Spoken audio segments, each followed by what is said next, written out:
Yo, what's happening, my fellow peeps and peepettes? Welcome back to the Spotlight, the reviewing station, hosted by yours truly here, Red is Power, and I'm bringing you Transformers Studios Series number 9, Thundercracker, which happens to be a ToysRUs exclusive, and happens to be just a simple retool and a little bit of a repaint of a previously released action figure, which is still to this day probably one of the best molds. So anyway, let's do this. So, taking a look at the packaging here. As for take of every single video review on this channel, we got a very nice picture of Thundercracker, which is pretty much copy and paste with a few hints of a change here or there from the previous figure, which we're going to look at in just a moment. Right, number 9, Studio Series Thundercracker, Decepticon logo, Aegis A+, Hasbro's logo, Takara Tomi's logo, to mention that the dual branding from this point forward. The figure is represented from a character that does not exist in Transformers Dark of the Moon, yet they had to slap it up there just because it is what it is, right? So, Transformers logo leading up to the Misaligned Generations logo at the top right corner, onto the side of the packaging here, and there's that very nice picture of Thundercracker yet again. Above that, we got the open window side packaging for the Autobot logo, which should be a Decepticon logo. Get it right with Wave 2, you guys. Right, so on the bottom here, we got the authentic Transformers stamp, which, to remind you, if it doesn't say authentic, it's a knockoff. Alright, and on top of the back of this packaging, or should I say this side of the packaging, where you're going to display your packages from the side here, we've got that picture again of Thundercracker with the Studio Series number 9 Voyager class down here to let you know that if I didn't say it, it is a Voyager class action figure. And 2 on the back of the packaging now, we have some information regarding the character here and there, so go ahead and pause the viewer if you want to read this. There you have that. And we got 35 steps of transformation from jet mode to robot mode, from robot mode to jet mode, and back and forth. Right, so we do have a backdrop that comes with this figure. It's the Chicago Aerial Offensive, as it mentions right here as well. Again, they're really going all out for a character that does not exist in the movieverse. But whatever, still, it is what it is. And that's going to do it for the packaging. There's really not much else to address there. So let's bring in the figure, lower the camera, and now can you take a wild guess of what this actually is? No? I'll give you a big clue. There he is. So yeah, Hasbro made the decision to take the Last Night Nitro Zeus action figure, which is, again, probably the best figure to come out of that line, and a very challenging one to transform at that. But yeah, they took this figure, they copy and pasted him for the Studio Series, gave him a new head sculpt and a brand new paint job, and there we have Thundercracker, which, you know, to say the obvious here, this totally makes it different from the usual repainting Starscream action figures into a black or a blue jet and calling them Thundercracker and Skywarp. I do like the difference here. It's a breath of fresh air for once. We finally have a Thundercracker that is totally different from Starscream, unless you want to count Transformers Cybertron, if I'm not mistaken. Right, so anyway, taking a good look at this jet, it is the exact same jet, as I said, of Nitro Zeus. There's not much else to address about that, but I do like the color scheme. The blue pops. It's a metallic blue at that. It is very nice, but it is hard to see the Decepticon logos here unless you're looking on screen, because in person, using your own eyesight, they blend in pretty well with the actual paint job here, so you cannot really see these in person. But the camera seems to be showing it off pretty well. It's doing justice, right? So we do have some red and silver striping here, which is pretty iconic to Thundercracker's designs from, you know, Generation 1. We have some very nice lightning bolt looking striping color here as well, which is pretty cool. We do have some information regarding some intakes here on the side of the jet, which is very nice attention to detail. We got some yellow down here to break up the color pattern for his chest in robot mode, and we got some black here for the nose cone, which I'm just now noticing. I've never noticed that until now, and that's me speaking the honest to God truth. So they did throw a bunch of color going on here. We got red, we got silver, we got black, we got navy blue, correction, metallic navy blue. We got this very faded yellow for the cockpit screen, which is nice. And we got some gunmetal gray here for what looks to be unpainted, and it kind of works and it kind of doesn't. You think it makes it pop, but then you also think, did they cheap out? Did they run out of paint or something at this point? Landing gear is available. Unfortunately, it doesn't really do anything. There's no real working wheels, which is unfortunate, but hey, it's a carrying on trend with the figures. Show off the instructions here, because the figure does come with a set of instructions, as all the Studio Series or any Transformers action figure should. And look, there he is. Alright, so there we have that. Now let's do some side-by-side comparisons. So here is Studio Series Bumblebee. For a good side-by-side look, we're going to turn them to the side here so you can see everything, not just the front. So there's Bumblebee. Let's bring in Autobot Ratchet. Let's get rid of the hair. Dog hair not included. There we go. Let's see. Here's Optimus Prime. So a Voyager class figure compared to another Voyager class action figure. And you can see he's pretty big. Right. So there we got that. Here is Stinger here. Right, so you have that. Here it is with Crowbar, who's missing its missile. Right. Here he is once again with Starscream, so you can see quite the difference. Here he is with the big boy Grimlock himself, and of course I can't get him all on camera here, but you can see compared to a leader class figure, it's no comparisons really. And then finally, the last figure to show off, which will indicate that I've shown off every single Wave 1 action figure. Here is Blackout, which is awesome. Except for transforming the guy, it's a little difficult. It's right up there with Nitro Zeus. Right, now it's time to get to the transformation part of this review. And it's just exactly as identical as Nitro Zeus. So let's take this one small step at a time, very slowly, so we don't have plain pieces popping off on this guy.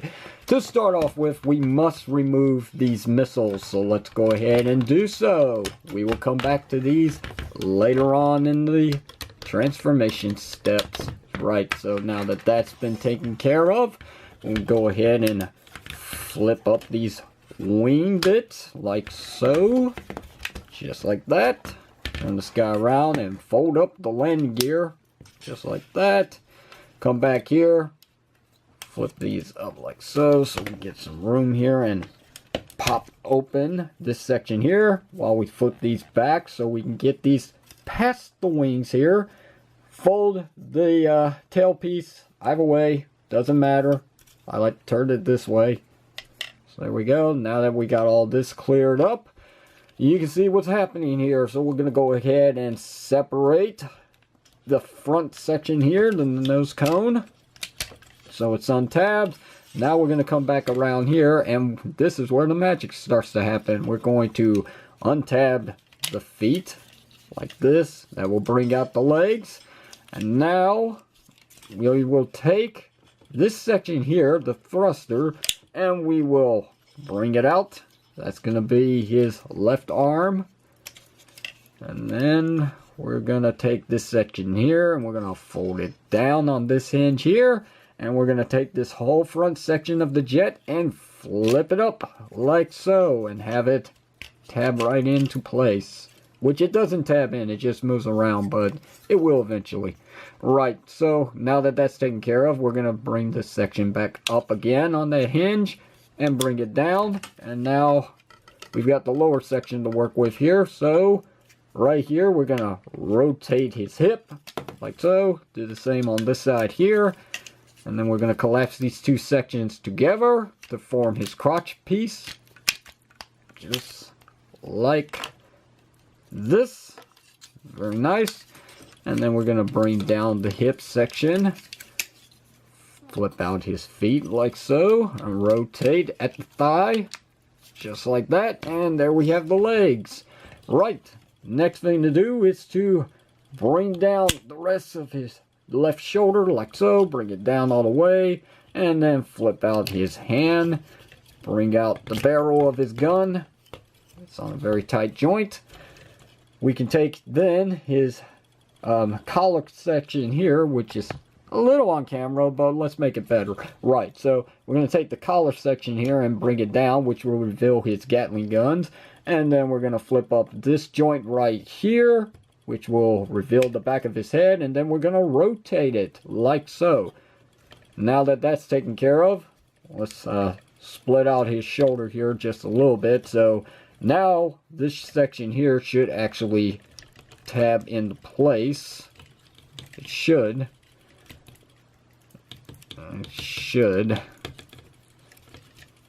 It's probably caught on. There it is. Yeah, I got caught on this back piece right here. It does that sometimes. But anyway, now that that's taken care of, we can open up the nose cone section of the jet like so. Split it apart on this double hinge. Flip it up all the way like so. Then come under here and reach in and pull out as best as you can, as long as you got fingernails. But yeah, pull out his crossbow, I guess you could say. So there we have that. Alright, we're getting there. Only other thing to do is to really work with the wings here and fold them up together. Just like so. Flip this panel up. Flip out this here. Bring that section right there. It's going to tab in right here. And then we're going to start folding in on these pins here, like so. And get them to tab in like so. There's one. Let's do the same thing on this side here. Flip this up, take this section here and flip this panel up. Then we'll take this one here and tab it in right there. And then on this hinge and this hinge here, we're going to fold in. We're supposed to fold in on this one first. This one's actually tighter than this pin here. But anyway, as long as that's all done right, everything should be secured. Rotate these sections up just a little bit to get them out of the way. Tab in this back piece here. Again, if any of this moves, just rearrange it to your liking like so. And then the last thing to do is to take the missiles from earlier and plop them right on top like so. They're going to go right into this hole. Hole and tab, tab in the hole. Just like that. And lo and behold, look at that, without any pieces coming off whatsoever, and not really much of an inconvenience at all in the transformation, here is Thundercracker in his robot mode, and he is sick, slick. I love it. So cool. Yes, again, copy and paste from Nitro Zeus all the way through, except for the paint job and the brand new head sculpt. And speaking of the head sculpt, let's go ahead and take a look at that. I'll raise it up just a little bit more so you can see it. And it is very bug-like, ain't it? Most of the Decepticons in the movie are pretty much bug-like. Regardless, I do like the bug look. It just kind of works here, especially for the movieverse figures. Other people would say differently. I say, you know, it is what it is, and I'm fine with it. I mean, it doesn't really bother me at all. So, let's show a good look at this guy real quickly, all the way around. Because, again, there's not really much to talk about here. Everything that I am saying is pretty much one and the same with Nitro Zeus. So anyway, let's go through the articulation on this guy. He does have that Titan Master gimmick where you could pop the head off if you wanted to. But as you can see, my figure's kind of lucky because he really does not want to let go. Right, I cannot remove the head. Some people should be praising that. I, on the other hand, am thinking that's kind of a disappointment because that means I can't switch out his head with Nitro Zeus if I wanted to. How unfortunate. But yeah, anyway, it is a ball joint. Just to let you know. You got your universal shoulder joints. You get your full rotation without any hindrance whatsoever. You got bicep swivel joint, single jointed elbows that gets 90 degrees. You do have hand articulation, so you can do the transformation, fold it in and out if you wanted to. Nothing at the waist due to transformation, but you do have universal leg joints with this much kicking forward and that much kicking back. It is hindered because of all this back here, but what are you going to do, right? You do have your inward and outward movement. You can also separate the crotch piece very easily, just like Nitro Zeus. There we go. Right, we do have a 5 swivel joint. Oh, wait, hold on a second. Aha! Yes, you do have your JCVD seal quality right there. Very nice. And there goes that piece again. Yep. Yeah, that's one thing they should have fixed on the figure, but they didn't. Oh well. So anyway, again, you do have a 5 swivel joint. You got single jointed knees. That does get quite the bend due to the transformation steps. That's really good. And then the last step of articulation is a hinge joint for up and down movement at the feet, but no ankle rocker pivot. But hey, I'm not complaining. This figure is pretty packed in articulation, and he is good. So good. It's definitely a really nice, welcome, repaint, retooled action figure, a part of the Movieverse line, or should I say the Studio Series line. And I am one for very satisfied for this guy. He's just so awesome. We got some size comparisons to do, so let's go ahead and do this, starting off with Nitro Zeus, obviously. So as you can see, again, one and the same, except the color scheme and the head sculpt. But to me, it's kind of a night and day comparisons, with this being night and this being day. I like this one just a little bit more. Sorry, Nitro. Maybe the Studio Series line will get to you eventually, and we'll get a much more needed improvement on the sculpt. Not saying it's bad, but it does fit Thundercracker just a little bit more. I don't know why. Don't ask. Anyway, let's do some more size comparisons, because we got quite a bit. Here's Crowbar. Right. And there goes Crowbar. Here's the Decepticon Stinger. So there's a deluxe class action figure, and we got room to fit him in, so let's bring in Bumblebee here. So as you can see, Voyager just outscales him completely. Here's Autobot Ratchet, and he looks really good next to Thundercracker as well. Here's Optimus Prime, so you can get a side-by-side comparisons. Here is Starscream. So as you can see, we got the two Seekers here, looking good, next to each other from the left and the right and the left, very good. Here's Leader Blackout for a good side-by-side comparisons with the Voyager compared to the Leader class figure, and they're almost equal in the same height as the head, except for the fact that there's a lot of stuff going on up here than there is over here. And then finally, let's bring in the big behemoth himself. Here he is. It's Grimlock, who's not standing straight. Now he's standing straight, and as you can see, he's gigantic. He's awesome. I love this line so much. I mean, I couldn't ask for any more. Actually, I could. I want more. Here is the backdrop that was mentioned on the back of the packaging. So here is the Chicago aerial offense set, and it looks alright. There's really not much going on here except explosions left and right.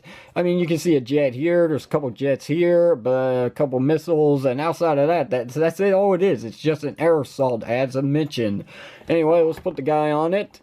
And yeah, we got that one problem that we have with Crowbar. The fact that he's got so much kibble in the back, it does hinder the way that this figure can be displayed on this, because he's pushing back on it, and there's not much that can be done about it unless you set him off of the set. And with that, it looks okay now, but the figure's not on it, and it's just a real bummer that it doesn't really work with this guy. Regardless, he's definitely a really nice add-on to the Studio Series Movieverse action figures, and I'm pretty much satisfied with him, and there's not much else to say about that. So, questions or comments, you know what to do. Hit it down below in the comment section of the video. If you like this video review, hit the thumbs up button. Don't forget to give me a sub up. If you didn't like it, hit the thumbs down. Don't forget to throw in the towel. And until then, this is the unprofessional toy reviewer, Red's Power, signing off, saying thank you very much for watching this, and I'll see you whenever you see me.